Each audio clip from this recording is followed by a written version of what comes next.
임대차요? 그럼요. 기본서는 몇 페이지냐면, 기본서는요, 페이지 516이요. 그 다음에 강의 노트 있죠? 강의 노트는, 페이지요, 227. 페이지 227이요. 그래서 임대차에 대해서 한번 보도록 그렇게 하겠습니다. 여러분, 임대차는 기본적으로 이제 주택임대차하고 상가금 임대차하고 같이 연결이 돼요. 그러면 이제 우리 민법의 임대차는 뭐냐? 민법에 있어서 뭐냐면 임대차가 있잖아요. 이 임대차를 우리가 뭐란다? 이것을 일반법이다. 이렇게 얘기해요. 그 다음에 상가 임대차하고 주택 임대차 있잖아요. 이 주택에 있어서 임대차를 뭐라냐? 이것을 특별법이다. 이렇게 얘기해요. 그러면 뭐냐? 특별법이 우선하거든요. 그러니까 만약에 주택하고 상가의 임대차에 있어서는 먼저 주택은 주택임대차 보호법을 먼저 적용을 해요. 먼저 적용을 하고 만약에 이 주택임대차 보호법에 없는 규정들이 있을 거 아니에요. 주택임대차 보호법에는 뭐가 없냐면 뭐 비용상환청권이라든가 부속임대청권 이런 것들이 없거든요. 그런 것들은 어디로 가냐? 민법의 임대차로 가는 거예요. 그런데 전속기한 같은 것은 주택도 있고 민법도 있고 다 전속기한이 정해져 있거든요. 그럼 먼저 어느 것을 보냐? 민법을 먼저 보는 거예요. 그럼 민법이 없는 것만 주택임대차 보호법을 먼저 보는 거예요. 주택임대차 보호법에 없는 것만 민법의 임대차를 보는 거예요. 알겠죠? 그러니까 이것을 특별법이다 이렇게 얘기하는 것이고요. 그 다음에 이제 임대차라고 하는 것은 뭐냐면 임대차는요. 그것은 채권법이죠. 원래 채권은 무슨 규정이 돼야 되죠? 이미 규정이 돼야 되잖아요. 그런데 임대차는요. 소수자인 즉 임차인을 보호하기 위해서 편면적 강행 규정으로 되어 있어요. 편면적 강행 규정이란 말의 뜻이 뭐냐면 강행 규정이죠. 강행 규정. 강행 규정은 법 규정보다 임차인한테 유리하다. 어떤 합의가 그러면 유효이고 임차인한테 불리하다. 그러면 무효가 된다는 거예요. 그러니까요. 어떤 법조문보다 임대인하고 임차인하고 합의를 했는데 임차인한테 유리해. 그러면 유효. 불리해. 그럼 무조건 무효예요. 예를 들어서 2번 이상 연체했을 때 해지할 수 있거든요. 민법에서는. 상가에서는 3기지만 주택임대차하고 민법은 2기예요. 그런데요. 한 번만 연체하면 해지한다. 그러면 임차인한테는 유리해요? 불리해요? 불리하죠. 그러면 그것은 무효가 되는 것이에요. 우선 이해되시죠? 그런데요. 3번 연체하면 해지한다. 그러면 2번보다 한 번 더 주는 거죠. 여유를. 그럼 임차인한테 유리해요? 불리해요? 유리하죠. 그러면 유효가 된다. 이런 말이에요. 우선 이해되시죠?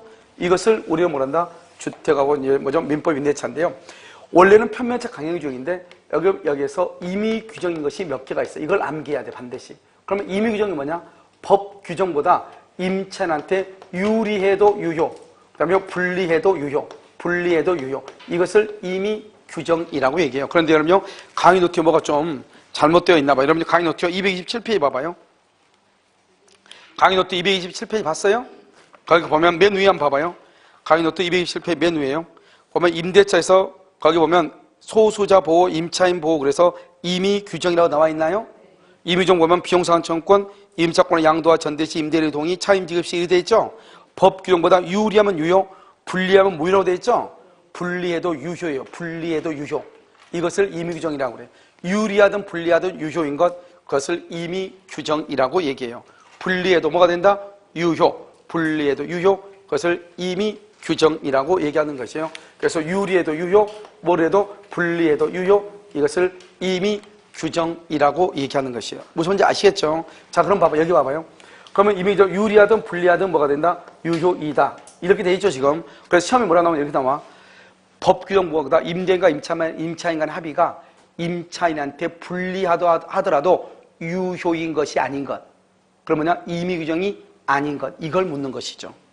항상 이렇게 쓰면. 그러니까 임의 규정이 아닌 것 이렇게 쓰면 나오지 않고 양 당사자 합의가 임차인한테 불리하더라도 무효인 것이 효력이 있는 것은 또는 불리하더라도 효력이 있는 것이 아닌 것은 이런 식으로 나온단 말이죠. 그러니까 불리하더라도 효력이 있다? 그건 뭐란다? 임의 규정. 불리하면 효력이 없다. 무슨 규정? 강행 규정이란 말이죠. 이해됐죠, 지금? 그래서 이것을 잘 구별을 해야 돼요. 여기서는 뭐가 있냐? 비용상환청권. 여러분, 비용은 무조건 그것은 임의 규정이에요. 비용에는 뭐가 있다? 필요비가 있고요. 그 다음에 뭐가 있어요? 유익비가 있죠. 유익비 2가지요. 그러면 3가지죠, 벌써? 3가지가 되고, 그 다음에요. 임차권의 양도와 전대. 임차권을 양도와 뭐란다? 전대를 할 때 누구의 동의가 있어야 돼? 임대인의 동의. 그 다음에 차임 지급 시기요. 차임을 지급하는 시기. 차임 지급 시기. 알겠죠? 이런 것을 임의 규정이다. 이건 반드시 암기해야 돼요. 시험에 문제로 지금 한 문제로 나오는 게 지금 2번인가 3번인가 나왔단 말이죠. 그 다음에 여러분 임대차는 누구를 위한 법이죠? 임차인을 보호하기 위한 법이죠. 그러니까 누구한테 더 유리하대? 임차인. 누구한테 불리해도 관계없어? 임대인이죠. 그래서 여러분 뭐냐면 임대인의 권리가 있고 임대인의 뭐가 있어? 의무가 있죠. 이 임대인의 의무를 뭐란다? 수선 의무라고 얘기하는데요. 이 수선 의무는 통상의 수선이 있고 소규모 수선이 있고 대규모 수선이 있다 이 말이죠. 여러분 통상적인 것은 뭐죠? 통상의 수선은 뭐죠? 통상은 누가 한다? 임차인이 하는 것이고 소규모는 누가 한다? 원래는 누가 한다? 소규모는 누가 하죠? 여기서는 임대인이 하죠. 임대인. 그 다음에 당사자 합의로 누가 한다? 임차인이 할 수 있다. 그래서 여러분 봐봐요. 합의로 임차인이 수선할 수 있는 것은 소규모 수선이다 이 말이죠. 그런데 대규모는요. 누가 잘못하든지 간에 관계없이 언제나 임대인이에요. 통상적인 것은 임차인. 통상적인 것은 뭐냐? 별 비용을 들이지 않고 수선할 수 있거나 수선하지 않더라도 사용하는데 지장이 없거나 수선하는데 특별한 것을 요하지 않는 경우 그것을 통상의 수선이라고 얘기하는 거예요. 알겠죠? 이것은 임차인이에요. 그래서 통상의 수선은 뭐냐? 벽이나요. 우리가 바닥 있죠? 방바닥이죠? 바닥에 실금 형태의 균열이 있다 이 말이죠. 균열. 이것을 임차인해야 된다 이렇게 얘기했어요. 이게 80년도의 판례인데요. 바닥에 금이가 있고 벽에 금이가 있다. 이번에 여러분요 구정 때요 노부모 있죠. 90세 된 노부모를 요양병원에 있다가 70대인가 60대인가 되는 그 자녀들이요 자기 어머님을 이제 구정이라고 해서 모시고 왔는데 한 6개월인가 8개월 정도 방을 비워놨다가요 불을 이렇게 아궁이에 불을 지폈나 봐요. 그런데 거기에 일산화탄소 있죠. 그게 이제 가스가 침입해가지고 사망한 사건 뉴스 한번 보셨죠. 그래서 이런 경우 이제 어떻게 할 것인가 이 말이죠. 이런 경우 만약에요 내가 임차를 했는데 그런 경우가 됐다. 그럼 어떻게 할 것인가? 판례가 뭐라고 했냐? 벽이나 바닥에 균열이 있는 것은 임차인이 수선을 해야 된다. 이렇게 얘기했단 말이죠. 지금 상황으로 맞지 않지만 아무튼 이게 80년인가 85년 동안가 그때 판례란 말이죠. 그때 당시에는 우리나라가 건축 기술이 많이 발달하지 않아가지고 어쩔 수 없었던 거잖아요. 그래서 그때 이제 얘기를 하는 것이에요. 그래서 이제 이번에 보면 그분들은 어머님인가 하신 분이 연세가 상당히 90세 가까이 되신 것 같더라고요. 그 다음에 자녀들은 60대가요. 그래서 부부가 모시고 왔는데요. 그래서 이제 구정이라고 해서 집에서 이제 구정을 한번 보내자 해서 이제 어머님 모시고 요양병원 병원 모시고 집에 이제 오셔가지고 주무시다가 일산화가스로 이제 이렇게 사망했는데 아무튼 그런 것들도 다 뭐냐면 임차인 수선을 물진다. 판례가 그렇게 얘기했어요. 알겠죠? 그래서 통상의 수선이다. 임대인의 권리죠. 임대인의 권리는 차임 청구죠. 그럼 차임은요 후급이 원칙이에요. 후급이 원칙이란 말은 뭐가 있다는 거예요? 예외가 있다 이 말이잖아요. 그래서 차임 지급 시기를 뭐란다? 임의 규정이라고 얘기하는 것이에요. 그 다음에 차임은 우리가 차임을 증액하는 게 나와요? 차임을 감액하는 게 나아요?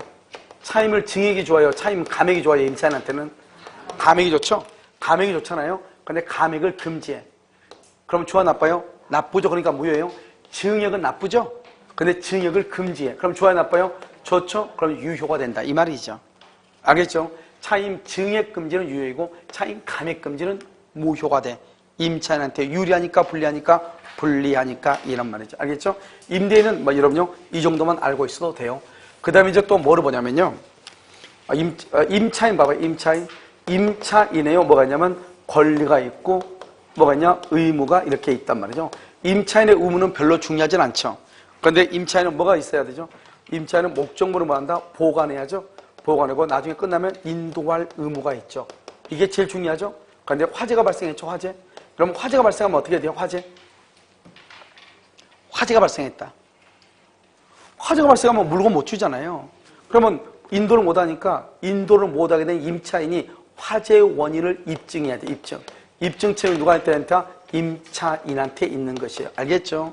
그런데 만약에 그 화재가 발생할 가능성이 많아가지고 자꾸 스파크 같은 거 일어나고 그래가지고 임차인 임대인한테 여기 배선 좀 다시 한번 점검해주고 전기선 좀 어떻게 해달라. 자꾸 불꽃이 튕긴다. 화재가 날 수 있다. 몇 번은 얘기했단 말이죠. 그러면 그 사실을 임대인은 이미 알고 있어 모르고 있어? 알고 있죠? 이 상태에서 화재가 나죠? 그러면은 임차인이 증명할 필요가 없는 것이에요. 알겠죠? 그런데 화재가 어떻게 해서 일어나는지 모른단 말이죠. 그런데 이 물건은 내가 지금 임차인이 점유하고 있는 상태잖아요. 그래서 임차인은 임대인한테 뭘 할 수 있다? 뭐죠? 청구할 수 있다. 이런 말이죠. 무슨 말인지 아시겠죠? 이것을 이제 의무 이렇게 얘기하는 것이고요. 그 다음에 또 뭐가 있죠? 여기서요. 그래서 보관하고 인도무 화재 이렇게 되어 있죠. 그 다음에 여기에서 또 한 가지 이제 뭐냐면 임차인의 의무 중에서 뭐가 있냐? 우리가 이제 차임을 지급해야 되죠. 차임을 지급했다. 그 다음에 뭘 했다? 보증금을 지급했다. 이 말이죠. 차임을 지급했다. 보증금. 이것도 누가 한다? 임차인이 입증을 해야 돼. 차임을 지급했다는 건, 보증금을 지급했다는 것, 이것도 임차인이 입증해서 임차인이 입증하는 것 세 가지를 여러분요 암기하는 것이 좋아요. 그 다음에 임차인은요 또 어떻게 하냐? 임대인이 만약에 수선을 한다고 하잖아요. 수선. 그러면 임차인은 그러면 어떻게 해야 돼요? 그 모든 것을 어떻게 해야 돼요? 그것을 받아들여야죠. 그러니까 보존행위를 할 때는 임차인은 거부할 수가 없는 것이에요. 자, 그 다음에 권리가 있죠? 권리가 있다. 그러면 이 권리는, 임차인의 권리는 뭐냐? 먼저 보증금 반환을 청구할 수 있죠. 보증금. 그 다음에 비용 상환을 청구할 수 있고, 부속물 매수를 청구할 수 있고, 그 다음에 지상물 매수를 청구할 수가 이렇게 있죠. 됐죠? 그럼 여기 보면 비용과 부속물하고 비교되고 부속물과 지상물이 비교가 돼요. 그래서 비용과 부속물은 부합이라고 하는 것하고 같이 연결이 되고요. 지상물은 뭐 존속기간하고요 연결이 되죠. 그다음에 보증금은요 대항력하고 연결이 되죠. 그래서 원칙적으로 우리가 이제 논점은 하나, 둘, 셋, 넷, 다섯, 여섯, 7개가 큰 논점이고요. 그다음에 이것 말고도 뭐가 있다? 동이 있는 전대차, 동이 있는 전대차, 동이 없는 전대차, 없는 전대차, 양도가 있죠. 임차권의 양도와 전대차가 있죠. 이렇게요. 논점은 이게 이제 아주 크죠. 그럼 먼저 우리가 이제 대항력이라고 하는 것을 봐야 되겠죠. 대항력이라는 것은 뭐죠? 이렇게 이제 갑이 건물이 있고 여기 을이 있죠. 을이 있고 보증금 1억이죠. 1억을 준단 말이죠. 그래가지고 1월 1일부터 10월 1일까지 이렇게 있는데요. 그래서 원래 임차인은 채권으로서 대항력이 없죠. 대항력이 없어 원래. 그런데요 집주인이 이렇게 갑에서 병으로 바뀌죠. 병으로 바뀌어 언제요? 5월 1일. 5월 1일 이렇게 갑에서 병으로 바뀌죠. 그럼 어떻게 돼요? 그러면 갑에서 이렇게 병으로 바뀌잖아요. 그럼 이것을 건물의 양수인이라고 하죠. 양수인은 소유자로서 물권이죠. 임차권은 채권이죠. 물권과 채권이 부딪히면 누가 우선한다? 물권이 우선하죠. 그러니까요, 소유자가 집을 사가지고 을한테요, 너 나가 이렇게 나가 이렇게 얘기하죠. 그러면 을이라고 하는 사람은 갑한테 보증금 1억 원을 줬잖아요. 이 1억 원을 갑에게 받는 건 너무나 당연하죠. 그런데 갑에게 받지 않고 집주인이 받겠으니까 이 을이 그러면 병한테 보증금을 받을 수 있느냐 이 말이죠. 받을 수가 있다, 대항력이 있다. 받을 수가 없다, 대항력이 없다 이 말이죠. 그런데 임차는 대항력이 없죠. 그러니까요, 나가 그러면 어떻게 돼요? 을은 보증금은 누구한테 받아야 돼요? 보증금은 누구한테? 갑에게 받아야 되죠. 지금 오늘이 지금 언제죠? 5월 1일이죠. 자기는 갑하고 언제까지 계약했죠? 10월 1일까지. 그러니까 어떻게 돼요? 을은 갑한테요, 나는 10월 1일까지 있겠다 이렇게 주장할 수 있죠. 그런데 갑한테는 주장할 수 있는데 거기서 누구한테는 주장을 못한다? 병한테는 주장할 수 있다 없다? 없다 이 말이죠. 병한테는 주장을 못하는 거예요.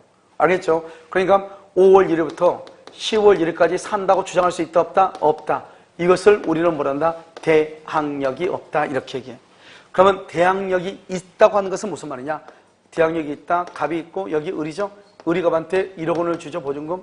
그래서 1월 1일부터 10월 1일까지 이렇게 해가고 이 사람이 등기라거나 전입신고를 했다 이 말이죠. 등기하면 그때부터, 전입신고하면 그 다음날 0시부터 을에게는 뭐가 생긴다? 대항력이 생기죠. 대항력이 있다는 말은 무슨 말이냐? 중간에 5월 1일날 건물의 소유자가 병한테 바뀌었다 이 말이죠. 바뀌었다? 그런데 이 병이요, 이 을한테 너 나가 이렇게 얘기하죠. 나가라 얘기해도 이 을은 언제까지 살 수 있다? 5월 1일부터 언제까지? 10월 1일까지. 원래는 10월 1일까지 계약을 누가 하고 있다? 갑하고 계약했는데 갑하고 계약한 내용을 그 갑의 건물을 양수받은 병한테도 주장할 수 있는가? 똑같이 주장할 수 있는가? 주장할 수 있다.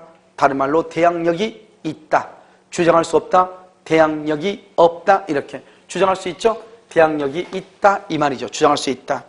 알겠죠? 그런데 그 다음에요, 만약에 10월 1일이 되면 소유자가 갑이 아니고 누구죠? 병이죠. 그래서 보증금은 누구한테 청구한다? 보증금은 병에게 청구한다. 이것을 우리는 뭐란다? 대항력이라고 얘기하는 거죠. 우리는요, 갑하고 을하고는 대항력이라는 말이 필요가 없어. 왜냐? 계약의 내용대로 모든 것을 주장하면 되기 때문에요. 그럼 어떻게 한다?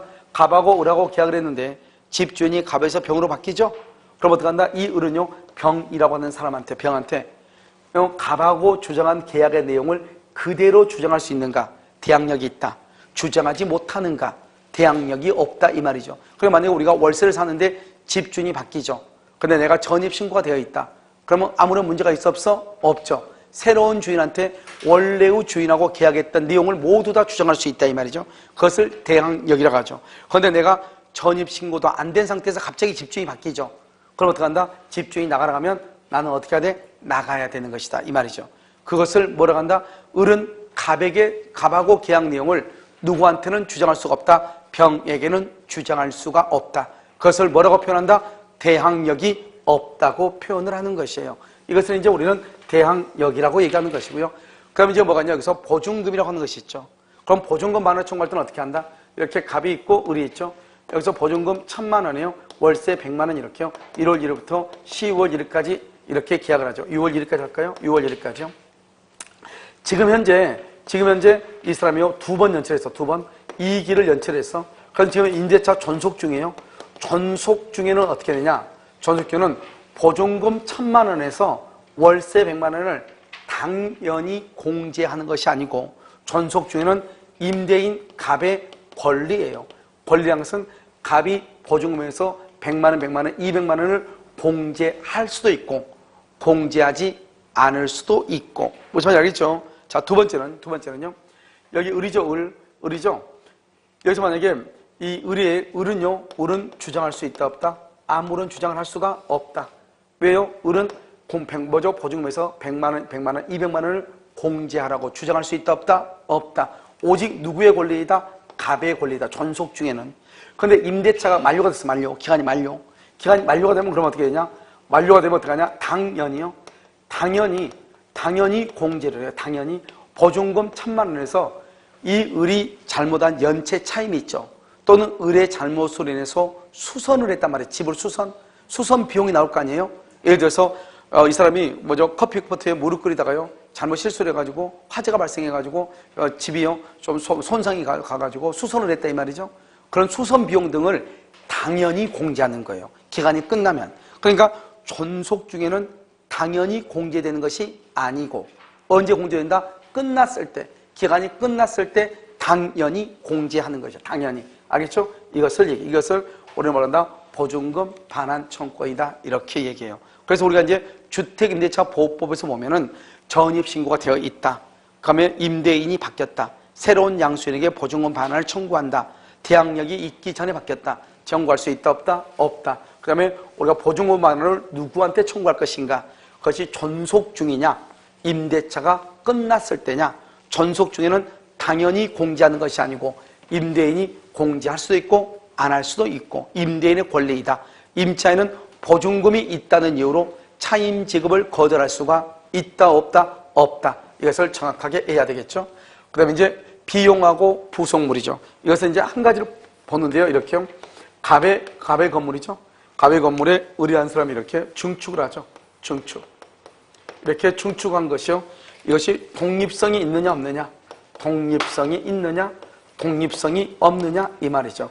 독립성이 있다? 있다고 말하면 무슨 말? 이 1층은 건물의 벽이죠. 이 건물의 벽에 여기에는 뭐가 있다? 벽시계가 있다 이 말이죠. 그럼 벽시계가 있으면 벽시계는 벽의 구성 부분이다 아니다? 벽시계는 벽의 구성 부분이 아니죠. 벽시계는 뗄 수 있어 없어? 있죠. 뗄 수 있으니까 뭐가 아니다? 부합이 아니다. 벽시계는 따로 사고 팔고 할 수 있다 없다? 있죠. 그래서 거래의 뭐가 된다? 소유권의 객체, 대상이 될 수 있다. 거래할 수 있다 이 말이죠. 그런데요, 독립성이 없다? 독립성이 없다는 것은 1층이요. 1층 이건 벽이죠. 건물벽이죠. 건물벽에 2층은요. 여기에 벽지가 발라져 있다. 또는요, 건물벽에 페인트가 발라져 있다 이 말이죠. 알겠죠? 그럼 어떻게 한다? 벽지나 페인트는 벽의 뭐다? 구성 부분이죠. 그 다음에 이것은 달라붙어 있죠? 뗄 수 없죠. 여기가 페인트가 발라져 있다 벽에 뗄 수가 없겠죠. 벽지가 발라져 있다 때릴 수는 있겠지만 본래의 용도대로 사용할 수 있다 없다? 없죠. 이것을 우리는 뭐라고 한다? 부합이다 이렇게 얘기하죠. 이것을 뭐란다? 거래의 객체, 즉 벽에 붙어있는 벽지나 페인트를 별도로 사고팔고 할 수 있다 없다? 없죠. 그러면 사고팔고 하려면 벽에 바르기 전에 사고팔고 해야지. 이미 벽에 페인트가 발라져 있다.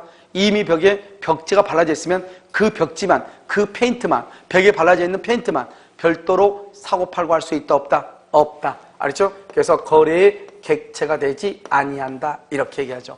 이런 경우를 우리는 뭐란다? 이것을 비용의 문제라고 하는 것이고, 이런 경우를 우리는 뭐란다? 이것을 부속물이라고 얘기를 하는 것이에요. 그래서 우리 학원에 보면 부속물은 뭐냐?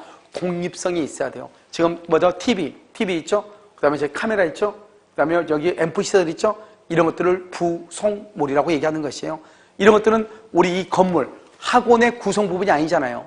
이 건물은 뭐 TV라든가 카메라라든가 그다음 뭐죠? 저기 앰프가 없어도 건물 자체는 존재할 수 있어 없어? 있잖아요. 그러니까 이런 것을 뭐라고 한다? 그것을 독립성이 있다. 그다음에 구성 부분이 아니다. 그다음에 부합이 아니다. 사고팔고 할 수 있다 별도로. 그런데 벽에 지금 보면 페인트가 발라져 있고 뒤에 벽지가 발라져 있죠? 이런 것들은 뭐라다? 구성 부분이고 부합이고 거래의 객체가 사고팔고 할 수 없는 거죠.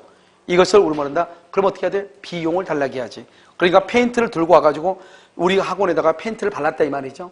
그러면 그 사람은 페인트 공은 뭘 한다? 나한테 비용을 달라게 해야지. 그렇잖아요? 그런데 만약에 누군가가 벽에다가 벽시계를 달았다 이 말이죠. 그럼 벽시계를 달아놓고 돈 달라고 하겠죠? 벽시계값? 근데 벽시계값 돈이 없다가 어떻게 하면 돼요? 벽시계 떼가면 되죠. 그런데 페인트를 발라놓고 페인트값 달라고 했더니 돈이 없다고 못 주니까 페인트를 스푼으로 팍팍 긁어버리면 된다 안 된다? 안 되죠. 왜냐? 이미 페인트는 벽의 일부가 되어 있기 때문에 그렇단 말이죠. 알겠죠? 이것을 우리가 뭐란다? 부합이다, 부합이 아니다 이렇게 판단하죠. 그런데 판례가 뭐라 그랬냐? 중축한 부분은 특별한 사정이 없으면 아무런 입증이 없으면 독립성이 원칙적으로 없다고 그랬어. 그러니까 중축한 부분은 원래 만약에 임차인이 옥상에다가 증축을 했다 이 말이죠. 아무 말이 없으면 그 중축한 부분은 임차인 소유가 아니고 누구의 것이다? 임대인의 것이고 임차인은 임대인한테 뭐를 청구한다? 비용을 청구해야 된다 이 말이죠. 이것을 뭐라 한다? 비용 상환 청구권이라고 그래요. 그래서 앞으로 여러분요 비용 상환 청구권이라는 말이 나오면 항상 무슨 말이 나오냐? 독립성이 없다, 구성 부분이다, 부합이란 말이 나올 거예요. 그러면 비용의 문제이죠. 이 비용 상환 청구권은 무슨 규정이다? 임의 규정이죠. 임의 규정과 뭐 할 수 있다? 포기할 수 있고요. 그 다음에 비용에 대해서는 뭘 할 수 있다? 유치권을 행사할 수 있고요. 그 다음에 이것은 청구권이죠. 그 다음에 비용은 뭐가 있다? 비용은 필요비가 있고요. 그 다음에 뭐가 있다? 유익비가 이렇게 되는 거죠. 유익비는 목적물을 계량했다 이 말이죠. 그런데 필요비는 뭐죠? 필요비라고 하는 것은 뭐죠? 반드시 들어가는 비용이죠. 이 학원을요, 강의실을 유지하기 위해서 반드시 들어가야 되는 비용. 그런 것들을 필요비라고 얘기하는 거죠. 여기 하려면 어떻게 해야 돼요? 최소한 청소는 해야 될 거 아니에요? 청소 비용 들어가죠? 이런 것을 필요비라고 얘기하는 것이죠. 그 다음에 여기 학원을 하기 위해서 들어가는 거 전기 비용 들어가야 되죠? 이런 것들을 필요비라고 얘기하는 것이죠. 그런데요, 다시 이것을 만들고 싶어. 그래서 벽에다가요, 다시 시설하고, 여기 칠판 같은 것을 전체 다 새롭게 해가지고, 또 뭐 전자칠판으로 만들고, 뭐 이렇게 하는 것이죠? 그러면 아무래도 좀 더 좋아진 거죠. 그런 것을 뭐라고 할 수 있다? 계량이라고 할 수가 있는 것이죠. 그래서 어떤 학원들 같은 거 보면은 전자칠판이 있는 경우가 있단 말이죠. 근데 그 전자칠판을 가지고 강의하기는 상당히 힘들어요. 알겠죠? 아무도 없을 때는 스튜디오 같은 데 강의할 수 있지만, 전자칠판이 그렇게 크지도 않고, 전자칠판 하다가 또 작동을 잘못하면 어떻게 돼요? 집중력이 학생들한테 현저히 떨어져. 한번 해보니까. 그래서 하다가 보면 잘못해가지고 이게 막 어떻게 되면은 학생들이 그거 보고 막 웃고 있어. 그리고 또 그 사이에 또 그걸 찾는다고 있으면 또 핸드폰 하고 있고. 그러니까 집중력이요, 현저하게 떨어지는 것 같아요. 알겠죠? 아무튼 뭐 그런 것들을 우리 이제 유익이라고 하죠. 그래서 필요비 유익비인데, 필요비는 지출 즉시 청구할 수 있다. 즉시란 말은 임대차 존속 중이라도 필요비를 청구. 예를 들어서 만약에 내가 원룸에 사는데 벽지를 내가 발랐다 이 말이죠. 그럼 벽지는 원래 임대인, 집주인이 발라줘야 된단 말이죠. 그러니까 내가 벽지를 발랐죠? 그러면 내가 벽지를 바르고 나서 바로 집주인한테 벽지 값을 달라갈 수 있다 이 말이죠. 그렇지 않고 언제 한다? 임대차가 종료가 되고요. 그다음에 목적물을 반환하고요. 그래서 몇 개월 있다가 6개월 이내에 청구하든지 바로 청구하든지 둘 중에 하나 필요비는. 그런데 유익비는 반드시요 목적물을 계량하고 가치가 현존해야 돼요. 그런데 유익비는 항상 누구의 선택에 의해서 항상 회복자를 누구란다? 소유자를 누구란다? 임대인의 선택에 의해서요. 지출비용이나 증가액을 청구하는데 언제다? 임대차가 종료되고 목적물을 반환하고 몇 개월 있다가 6개월 이내에 청구하는 거예요. 이걸 유익비라고 하고, 그래서 우리는요 이 비용을 임차인은 임대인한테 필요비를 청구할 수 있지만 우리가 전세권의 경우는요 전세권자는 전세권 설정자에게 필요비를 청구할 수 있다 없다? 없다. 그런데요 임차인은 임대인에게 필요비를 말할 수 있다? 청구할 수 있다. 이게 이제 차이가 난다 이런 말이죠. 알겠죠? 이것을 비용상환 청구권이다 이렇게 얘기를 하는 것이에요. 그래서 특히 중요한 것은 필요비를 청구할 수 있다. 알죠? 언제요? 임대차 전속 중이라도. 그런데 필요비와 유익비는 목적을 반환하고 6개월 이내에 청구할 수도 있다. 이 두 가지가 중요하고, 그 다음에 이것은 포기할 수 있다고 그랬죠? 포기. 그럼 포기한다는 말이 무슨 말이냐? 봐봐. 목적물을 중축했죠. 중축하면 특별한 사정이 없으면 독립성이 없다고 그랬죠? 독립성이 없다는 말은 비용의 문제이죠? 비용은 뭐 할 수 있다? 포기할 수 있다 이 말이잖아요. 그런데 특별한 사정이 없는 날 독립성이 없으니까 여기서 첫 번째 중축 부분. 중축 부분을 임대인 소유로 하기로 합의를 했다. 그럼 뭐다? 이것은 비용을 뭐 한 것이다? 비용을 포기한 것이다 이 말이죠. 봐봐요. 중축한 것을 임대인 것으로 하기로 합의를 했다 이 말이죠. 임차인이 중축하고 나서 임대인 너 가져 그랬다 이 말이죠. 중축한 부분은 비용을 받을 수 있는데 임대인 너 가져 그 말은 나는 비용을 받겠다 받지 않겠다? 받지 않겠다는 말이죠. 그래서 중축 부분을 임대인 소유로 하기로 합의한 경우는 그것은 비용에 관한 것을 포기한 것으로서 유효이다 이 말이고, 자 두 번째는요 우리가 임대차가 종료가 되죠. 임대차가 종료하면 원상복구한다 이런 약속을 하죠. 원상복구. 그럼 원상복구한다 했단 말이죠. 임대차가 종료하면 원상복구한다. 그러면 내가 다 떼가겠다 이 말이잖아요. 원상복구한다는 것은 내가 청구할 것이 하나라도 있다 없다? 없죠. 이것도 마찬가지로 뭐 한 것이다? 비용을 포기한 것이다. 그래서 이 두 가지를 여러분요 이 비용에 관계돼서 정확하게 알고 있어야 돼요. 자, 그 다음에요 우리 이제 부속물이죠. 부속물은 뭐냐? 토지에는 부속이 없어요. 어디다 부속한다? 건물 기타 공작물이요. 건물 기타 공작물에다 부속을 하고, 부속은 반드시 임대인의 동의라든가 임대인으로부터 뭘 해야 돼? 매수해야 되고요. 그 다음에 뭐가 없어야 된다? 채무 불이행이 없어야 돼. 다른 말로 이기의 연체가 없어야 돼. 2번 이상 연체하면 안 돼. 아주 중요해요. 그냥 내가 이제 학원을 했잖아요. 학원을 하고 나서 지금 TV하고 카메라를 설치를 했잖아요. 그럼 이 TV와 카메라를 부속물이라고 하는데 이것을 임대차가 끝나면 그러면 임대인한테 사라고 청구할 수 있는가? 청구 못해요.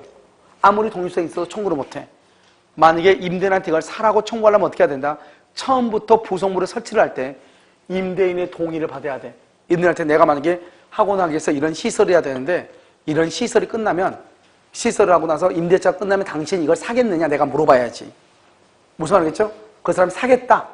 알았어 내가 살게요. 이렇게 얘기하면 그러면 어떻게 돼요? 그때는 끝나면 내가 살아갈 수 있단 말이죠. 그런데 묻지도 않고 내 멋대로 이걸 설치하죠? 그러면 아무리 독립성이 있어도 부속물을 매수하라고 청구할 수 있다 없다? 없다 이 말이죠. 또는요 임대인이 이런 시설을 이미 해놨어. 해놓고 나서 이거 어차피 당신 학원 하려면 이런 시설이 있어야 되니까 나한테 이거 사시오. 내가 샀단 말이죠. 내가 샀어. 그랬을 때 어떻게 한다? 기간이 끝나면 이 부속물을 뭐를 하라고? 매수하라고 청구할 수 있다 이런 말이에요. 알겠죠? 그러니까 임대인의 동의나 임대인으로부터 매수한 경우만 부속물이지 그 외에 아무리 독립성이 있다 할지라도 부속물이다 아니다? 아니다. 매수를 청구할 수 있다 없다? 없다. 그런데요 부속물이 임대인의 동의를 얻었다 할지라도 오로지 임차인의 특수 목적을 위해서만 존재하는 것. 오로지 임차인의 특수 목적. 그래서 사진관 영업시설을 하기 위해서 해놓은 조명시설 같은 것 있죠? 이런 것은 아무리 임대인의 동의를 받았다 할지라도 부속물을 매수를 청구할 수 있다 없다? 없다 이 말이고, 여러분 간판 있죠? 간판 보면 우리가 이 간판 세워져 있잖아요. 벽에 보면 간판이 있죠? 저런 간판의 경우 판례가 뭐라 했냐? 저것은 비용상환도 청구할 수 없고 부속물에도 해당하지 않는다고 그랬어요. 여러분 봐봐요. 기간이 끝났으면 간판 떼야지 다른 사람이 붙일 거 아니에요. 그런데 간판이 있다고 해서 건물의 가치가 증가하는 게 아니잖아요. 알겠죠? 간판이 덕지덕지 붙어 있으면 왜 가장 더 혐오스럽죠? 알겠죠? 그래서 그것은 비용의 문제도 아니고 그 다음에 부속물도 아니다 이렇게 얘기했어. 알겠죠? 이것을 부속물 매수 청구이다. 청구란 앞에 무슨 말이 있죠?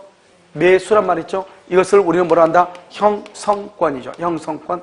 그 다음에 부속물 매수 청구는 무슨 규정이다? 강행 규정이죠. 강행 규정이니까 원칙적으로 포기가 된다 안 된다? 안 되죠. 그런데 예외적으로 임차인한테 유리하다. 유리하면은 포기할 수가 있어요. 유리할 때만. 이것을 우리가 무슨 규정이라고 했죠? 편면적 강행 규정이다. 이렇게. 그러니까 어떤 약정이 임차인한테 불리하면 무효이고 임차인한테 유리하면 유효가 돼. 만약에 봐봐요. 학원에다 내가 이런 시설을 했어요. 시설인데 이 시설을 만약에 500 정도 나온다 해봐요. 그런데 내가 건물주하고 2년간의 상가 건물 계약을 했어요. 2년간이요. 그러면서 원래 여기가 임대료가 300인데요. 나한테 150만 달래요. 그리고 2년 동안 여기 살고 나중에 이거 자기한테 매수 청구하지 말래요. 그러면요. 150이면 1년이면요. 거의 한 1800이잖아요. 2년이면은 3600만 원 정도 이익이 있는데 이게 시설이 봤자 5, 600밖에 안 되는데 그럼 임차인한테는 유리해요, 불리해요? 유리하죠. 그러니까 임차인은 당연히요. 매수 청구를 포기하고 차임을 깎아달라고 할 수 있어 없어? 있잖아요. 그런 경우는 임차인한테 유리하니까 아무리 기간이 임대인의 동의를 받아서 설치한 것이라 할지라도 임대차가 종료하고 난 다음에 부속물 매수를 청구할 수가 있다, 없다? 없다. 알겠죠? 없다 이 말이고. 그러면 이 부속물에 대한 시가는 어떻게 정할 것인가? 부속물 매수 청구는 형성권이고 형성권은 일방적 의사표시. 말로 하는 거잖아, 말로. 그래서 의사표시라니까 청구 당시 시가예요. 청구 당시. 그러니까 만약에 내가 오늘 만약에 부속물 매수를 청구한다. 그럼 오늘 현재 중고 상태로 있는 상태에서 가격. 그러니까 예를 들어서 이것을 중고 시장에 팔았을 때 얼마만큼의 돈을 받을 수 있는지. 그게 가격의 기준이 되겠죠? 그래서 청구 당시 시가대로 부속물 매수를 청구할 수 있다. 이렇게. 그래서 그럼요. 앞으로 이제 부속물하고 비용이란 말이 나오면 정확하게 이것을 구별을 해야 되겠죠. 알겠죠? 그래서 부속물과 비용 정확하게 하고. 그다음에 이제 마지막으로 뭐라 나왔죠? 지상물이라고 하는 것이 남았죠? 지상물. 우리가 이제 지상물은 전속 기간에 관계된다 이런 말이 있나요? 먼저 여러분요. 전속 기간은 예전에는 최장 전속 기간은 20년이었는데요. 20년 규정이 삭제가 됐어. 삭제. 그래서 여러분요. 유학집을 한번 보면 강의 노트에 228페이지 봐봐. 228페이지가 아니고 강의 노트 230페이지 봐봐. 230페이지 보면 맨 밑에 봐봐. 맨 밑에 230페이지 강의 노트에 X라고 지금 되어 있나요? X로 되어 있어가지고 지금 법조문 삭제하고 되어 있죠? 그 삭제 밑에까지 다 삭제해야 돼. 밑에 박스가 최단 거기까지 다 박스를 다 X를 해. 알았죠? 거기 230페이지 맨 밑에 박스 돼가지고 X라고 되어 있죠? 그 밑에까지 다 X를 하라고. 알겠죠? 그래서 20년의 제한이 지금 있다 없다? 없다 이 말이죠. 알겠죠? 지금 우리가 지금 하고 있는 게 어디를 하고 있냐면 여러분 한번 봐봐요. 지금 페이지 어디를 보시면 236페이지를 봐봐. 236페이지가 우리가 지상물 매수 청구하고 부속물 매수 청구, 비용사안 청구하고 부속물 매수 청구를 여기서 했었죠. 지금 보이죠 거기? 230페이지요? 36페이지. 그 다음에 237페이지를 봐봐. 이게 바로 뭐냐면 지상물 매수 청구이란 말이죠. 지상물 매수 청구. 그 지상물 매수 청구를 보면 까맣게 된 거 바로 밑에 보면 뭐라 나왔죠? 임대차라고 되어 있죠. 임대차 바로 왼쪽에 보면 뭐라 나왔죠? 20년 원칙이라고 되어 있나요? 그렇게 되어 있어요? 이 20년 원칙 이것을 지워요. 알겠죠? 예전에는 20년의 제한이 있었는데 이것을 삭제가 됐어. 법조문이 삭제. 알겠죠? 법조문이 삭제가 됐어. 그래서 최장은 몇 년이다? 20년. 이것이 삭제가 됐다. 이런 말이에요. 무슨 말인지 알겠죠? 뭐가 됐다? 삭제됐다. 자, 그 다음 두 번째는요? 두 번째는 그러면 뭐냐면 최단은요, 최단은 민법에는 규정이 없어요. 민법에는 규정이 없어요. 그 다음에 여기 상가요. 상가는 최단 몇 년이다? 1년. 주택은 몇 년이다? 주택은 최단 몇 년이다? 2년. 이렇게 상가 건물 임대차, 주택임대차 보호법에는 규정이 있어. 그 다음에 세 번째는요. 우리가 이제 법정갱신이라고 하는 것이 있어요. 법정갱신이요. 그래서 묵시갱신, 법정갱신은 임대차 기간이 만료가 됐어요. 만료가 됐는데 임차인이 사용 수익을 계속하고요. 임대인이 아무런 이 일을 제기하지 않아요. 이렇게 알겠죠? 그랬을 때는 전과 동일한 조건으로 다시 갱신이 돼. 그런데 이 법정갱신이 되면 딱 하나 뭐다? 여기요 존속기간. 존속기간은 정함이 있는 것을 본다, 없는 것을 본다? 정함이 없는 것으로 봐. 정함이 없는 것을 보면 부동산, 토지하고 건물하고 부동산이죠. 부동산하고 동산이 있는데요. 부동산의 경우는 임대인이 통보를 해 나가라고. 그럼 몇 개월 있다가 6개월 있다가 임차인이 나간다고 얘기를 해. 그럼 몇 개월 있다가 1개월 있다가 동산의 경우는 며칠? 5일 이렇게. 여기서 중요한 것은 임대인이 나가라고 해. 해지 통고. 그러면 임차인이 통고를 받은 날부터 6개월. 임차인이 나가겠다고 통고를 해. 그러면 임대인이 통고를 받은 날부터 몇 개월이다? 1개월. 거꾸로 얘기하면 임대인이 나가라고 통고했다는 말은 다른 말로 임차인이 통고를 받았다는 거죠. 그러니까 임차인이 통고를 받은 날부터 6개월이고 임차인이 통고를 하면 몇 개월이고 1개월이고 임대인이 통고를 하면 몇 개월이고 6개월.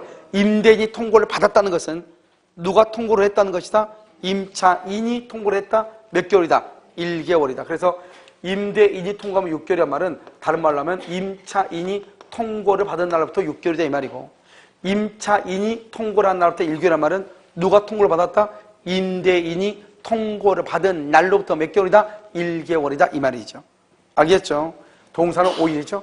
이것은 이제 정함이 없고 그 다음에 법정행위에서 또 하나 중요한 것은 제3자 법정행위 되면 제3자가 제공한 담보 있죠?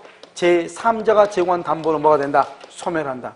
그래서 담보는 여기서 질권이나 저당권을 얘기하는데 이것은 소멸하는 것이고요. 여기까지만 여러분요 전속 기간을 보면 되는 것이고 그 다음에 이제 뭐를 보냐면 지상물 매수 청구를 봐요. 그럼 지상물이라는 것은 뭐냐면 이런 것이죠. 갑이라고 하는 사람의 토지 위에 을이라는 사람이요 뭐 있다? 임차인이죠. 이렇게 임차인이 여기다 이렇게 건물을 짓죠. 을이 건물을 짓고 3월 1일이요 2월 1일 임대차 계약책을 하고 그러고 나서 여기 건물에다 4월 1일 날 보존 등기를 하죠. 그러면 이 건물에 대한 등기를 토지 임대차 등기로 봐줘요. 그러니까 이 을은 4월 1일부터 뭐가 생긴다? 대항력이 생기죠. 우리 아까 대항력 했었죠? 대항력 언제냐? 등기를 해야 되죠. 주택 같은 경우는 전입신고, 상가는 사업자 등록을 해야 되죠. 그런데 토지에 대한 것은 등기 빼고는 없단 말이죠. 그런데 이 임차인이 임대인한테 등기해달라면 안 해준단 말이죠. 그러면 임차인이 땅을 빌려서 건물을 짓고 이 건물을 신축하고 나서 건물에 대한 등기를 하죠. 그럼 우리 법에는 622조에서 건물에 대한 등기를 토지 임대차 등기로 봐줘요. 그러니까 이 사람이 건물을 3월 1일 날 짓고 4월 1일 날 건물에다가 보존 등기를 하죠. 그러면 이 보존 등기를 토지 임대차 보존 등기로 봐줘.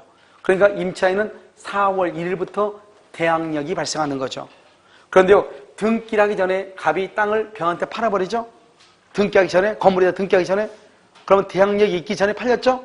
그러면 을은 병하게 대항할 수 없지만 건물에 등기가 되고 난 다음에 땅이 팔리죠? 그러면 새로운 양수인한테 뭐 할 수 있다? 대항할 수 있다. 이런 것이 되죠. 이런 상태에서요, 이제 건물이 졌는데 이 건물에 대해서 임대차 존속기간이 만료가 됐어요. 20년 계약했는데 20년이 만료가 됐어요. 이 건물이 지금 현존을 해요. 현존하고 그 다음에 채무 불이행이 없어요. 채무 불이행이 없다는 것은 2기 이상의 연체가 없다 이 말이죠. 채무 불이행이 없다는 것은 2기 이상의 2번 이상 연체가 없어요. 그런 경우는 어떻게 할 것인가? 연체가 없다. 그런 경우는 어떻게 할 것인가? 이 말이죠. 알겠죠? 이렇게 연체가 없는 경우 무슨 말인지 알겠죠? 이런 경우를 어떻게 하느냐 이 말이죠. 이런 경우는요 임차인하고요 여기 임대인 이렇게 있죠.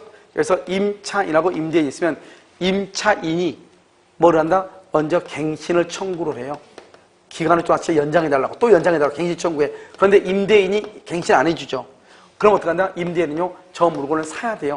이것을 지상물 매수 청구권이라고 얘기하는 거예요. 그러니까 지상물 매수 청구권은 원칙적으로 어떻게 하냐? 갱신을 청구해야 돼요. 갱신을 청구했는데 안 해줬을 때 임대인이 안 해줬을 때 지상물 매수 청구해. 무슨 말이냐? 갑이 자기 땅을 을한테 빌려줬어요. 그런데 을이 여기다 건물을 지었어요. 그래서 20년 계약을 했거든요. 그러면 20년의 기간이 끝났어. 만료가 됐어. 그러면 당연히 을이 건물을 철거를 해야 될 거 아니에요. 그런데 우리 법에는 임차인은 다시 임대인한테 기간을 연장해달라고 청구할 수 있다. 갱신을 청구해요. 그랬는데 만약에 갑이 갱신을 안 해주잖아요. 그럼 뭐라고 할 수 있냐?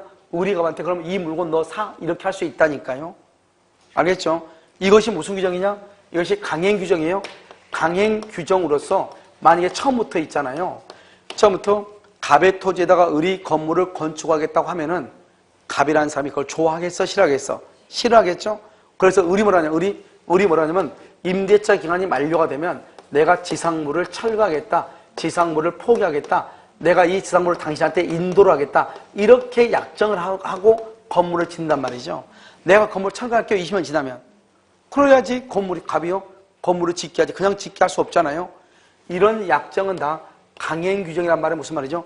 임차인한테 불리하면 다 무효예요. 그러니까 이런 약정을 했어도 다 전부가 다 무효가 되는 것이에요. 그러니까 어떡하죠? 이 임차인이 기간이 끝나면 내가 이 건물을 철거한다고 을이 약속을 했단 말이죠. 갑하고요. 그래도 을은 갑한테요, 기간을 연장해달라고 얘기하고 갱신 안 해주죠. 그럼 지상물을 매수하라고 청구할 수 있는 것이에요. 알겠죠? 그럼 어디까지 매수를 청구하냐? 언제까지? 만약에요, 을이 분명히 기간이 끝나면 자기가 건물을 철거한다 했단 말이죠. 그런데 아직 철거를 안 해. 그러니까 갑이 을을 상대로 철거 소송을 하죠. 철거 소송을 제기해가지고 갑이 승소를 했어. 갑이 승소를 했는데 아직 철거 전이에요. 철거가 되기 전이에요. 철거가 되기 전이면 지상물 매수를 청구할 수 있는 것이에요. 을이 갑한테 지상물을 매수라고 청구할 수 있어. 철거가 되기 전까지. 그러니까 우리가요, 한 번 땅을 빌려주면 큰 고통을 당할 수가 있죠. 무슨 알겠죠? 이걸 뭐란다? 지상물 매수라고 하고, 임차인의 입장에서는 안전하죠. 왜요? 자기가 자신의 권리를 포기하지 않고 자신의 권리를 행사할 수 있는 여지가 있기 때문에. 알겠죠? 이런 차이점은 있을 수가 있다, 이런 말이에요. 자, 그 다음에요, 그런데 임대인이 해지를 통고를 해. 우리가 존속기간의 정형이 없을 때는 각 당사자는 언제든지 소멸을, 해지를 통고하죠. 그래서 6개월 있다 끝나잖아요. 이 사람이 해지를 통고했단 말은 갱신을 해준다, 안 해준다? 안 해준다는 말이잖아요. 그럴 때는 바로 즉시로 지상물 매수를 청구해. 그래서 지상물 매수를 청구하는 방법은 두 가지다. 첫 번째는 임차인이 갱신을 청구했는데 해주지 않을 때 지상물 매수를 청구해. 임차인이 갱신을 청구하지 않아도 임대인이 해지 통고를 해. 임대인이 해지 통고를 했단 말은 임대인이 갱신을 해준다, 안 해준다? 안 해준다는 말이죠. 그랬을 때는 지상물 매수를 청구할 수 있다. 이 두 가지예요. 시험에 뭐라 나오냐? 임차인은 지상물 매수를 청구하기 위해서는 반드시 갱신을 청구해야 된다. OX, X. 반드시 갱신하지 않아도 되죠. 임대인이 해지 통고를 한 경우는 갱신 청구권이 없더라도 지상물 매수를 할 수 있다. 청구할 수 있다. 이렇게. 그 다음에 청구권 앞에 무슨 말이 있죠? 매수란 말이 있죠? 이것을 우리는 형성권이라고 얘기하는 것이고, 형성권을 뭐란다? 일방적 의사표시라고 얘기를 하는 것이고, 일방적 의사표시는 뭐란다? 단독행위죠. 단독행위는 조건을 붙일 수가 없잖아요. 그래서 지상물에 모두에 대해서 청구하든지 포기하든지 해야지. 알죠? 일부만 청구라고 할 수는 없는 것이고, 일방적이란 말은 임대인 갑에 뭐가 필요가 없다? 동의가 필요가 없다. 의사표시하죠? 의사표시는 청구 당시 시가대로 지상물에 대해서 매매 계약이 성립한다. 그런데 이때의 시가라고 하는 것은 뭐냐? 이때의 시가는 철거할 때 드는 철거 비용 같은 것은 포함하지 않고, 신축할 때 드는 신축 비용 포함하지 않고, 영업이익도 포함하지 않고, 그 다음에 이때의 시가는 만약에 저 건물에 저당권이 잡혀 있다.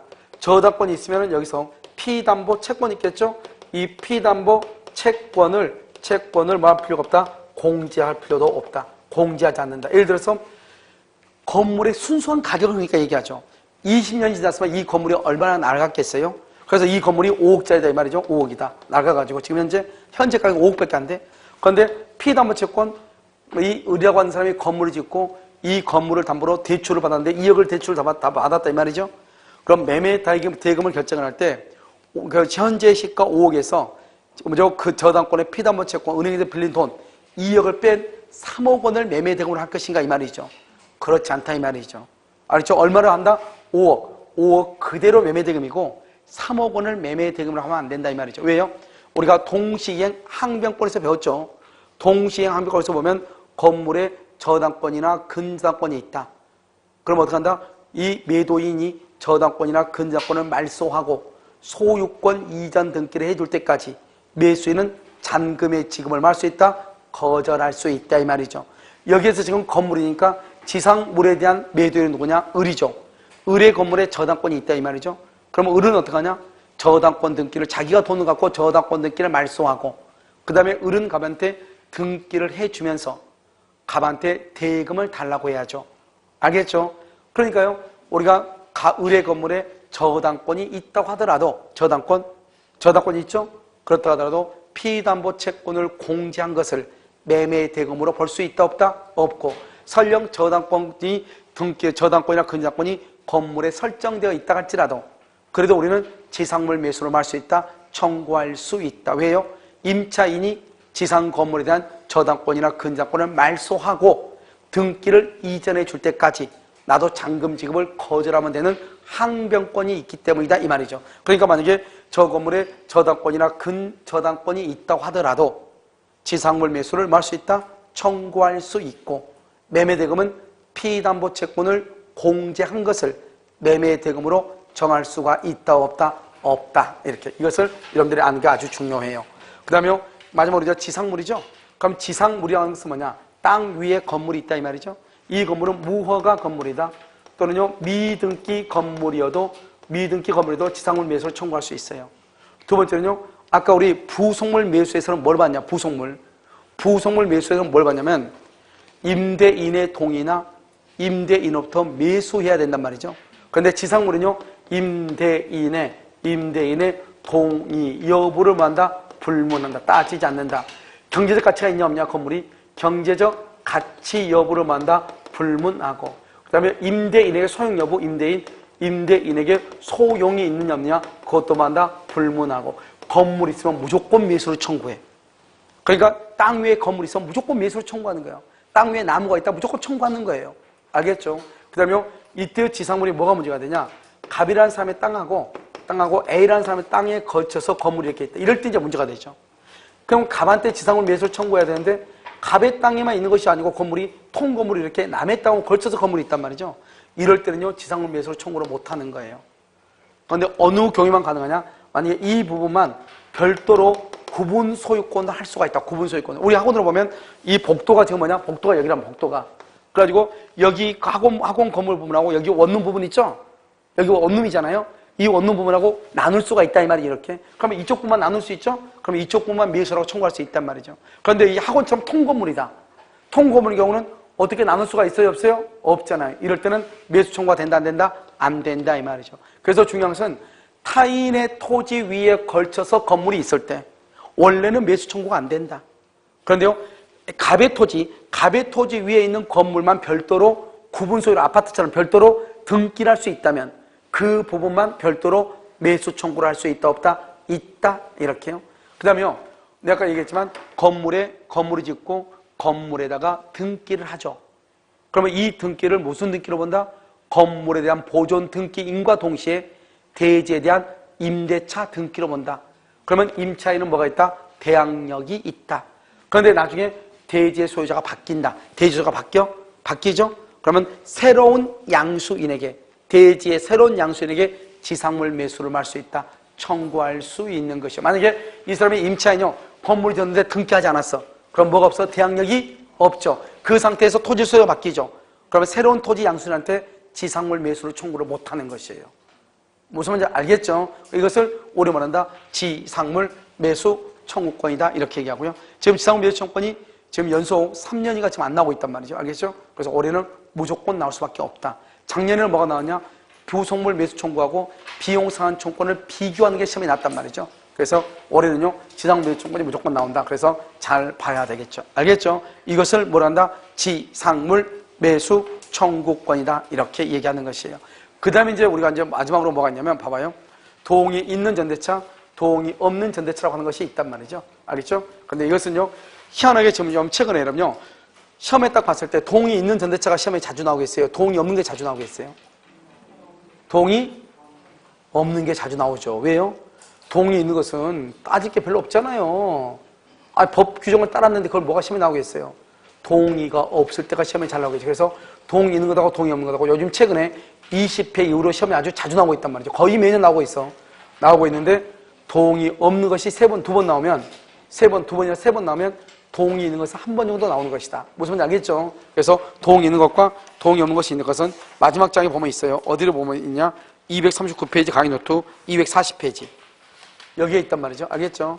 잠깐 쉬었다가 여러분요. 마지막으로 정리를 하도록 그렇게 하겠습니다. 잠깐 쉬도록 하겠습니다.